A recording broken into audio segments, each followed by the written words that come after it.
Can you help us understand how sex therapists can help with the unique challenges that menopause presents for couples?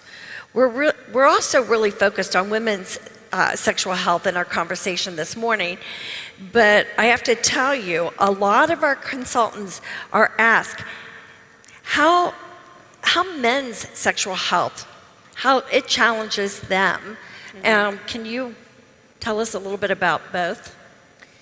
Yeah, so typically when I see a couple in my office who are going through menopause or who are perimenopausal, they're starting to experience some of the symptoms. We'll hear about headaches, low libido, being up all night, not being able to sleep, being agitated or irritable. And so they're coming in and they're saying, things are on a downhill spiral, what do we do, right? And my favorite thing is that now we're going to start to get into the nitty-gritty pieces of your relationship, which I really enjoy. So with the low libido piece, there are sex hormones, right, that start to decrease your libido. But what I think is really important with libido has to actually do with connection, right? So your hormones can start to decrease, but if you can start to be in tune with your partner and start to hear them, start to see them, they can start to see and hear you, then we're on a different conversation. Now that you're in my office, you're experiencing menopause, you're confused, we're able to open up that conversation for how do we want to start to experience sex now? How do we want to start to experience intimacy now? You might be experiencing pain, so I want to help you see a sex medicine doctor, do some physical therapy. And at the same time, I want to help you challenge your idea of what sex looks like. We are told that sex is penis gets hard, goes into the vagina, and then there's an orgasm, right? But now we know about sexual fluidity. There's a lot of different types of relationships out there. And if we can break away from this equation that a hard penis and a vagina orgasm equals sex, then we're able to open ourselves up to what Esther Perel calls the art of sex. We're able to get creative and we're able to explore and experience so many more aspects of our body and our partner than we might have been doing prior to menopause. So really menopause can be good, I think, because it opens the dialogue up for, well, what else is there? How do we start to connect in a different way? Brene Brown says that the way to get to intimacy is by being vulnerable. Intimacy is knowing and being known. If I can know my partner, know what they like, if they can really know me and know, you know what, sex at 9 p.m. now isn't going to work for me because I'm tired and I'm asleep. Really, sex after 9 p.m. after like 25 doesn't work for most people, if we're being honest.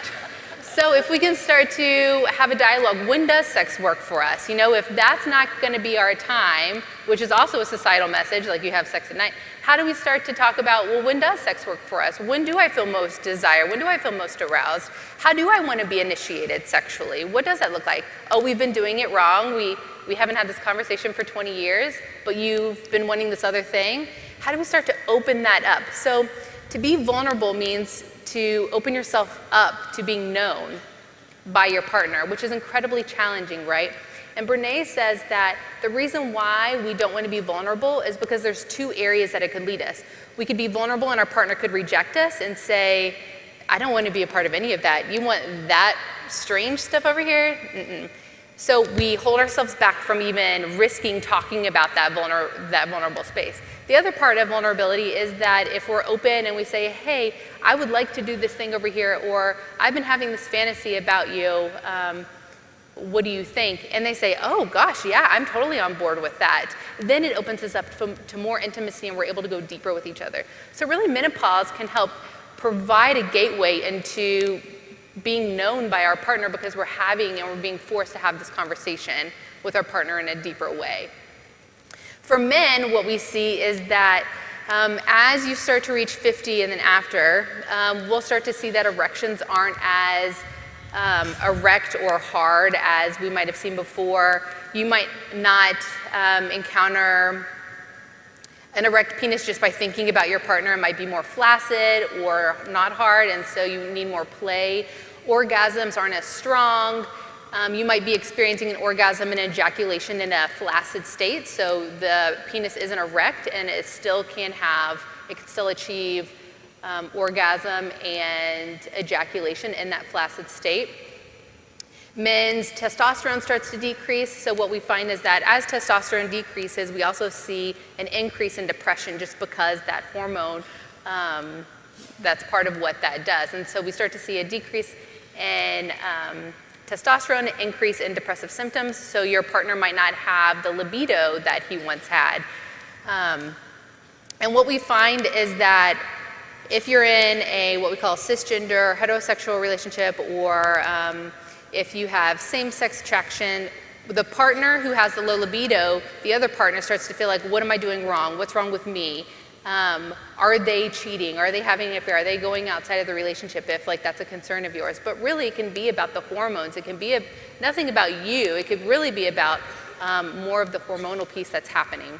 So just like with women, men also experience societal pressure of, if I don't have that erect penis, if I'm not able to last a certain amount of time, then I'm failing. I'm not able to have that sexual satisfying relationship, and so my anxiety increases. If I go in and I'm not able to achieve that thing that I'm supposed to be doing, my manly duty, then who am I in the world? And it can really affect one's identity.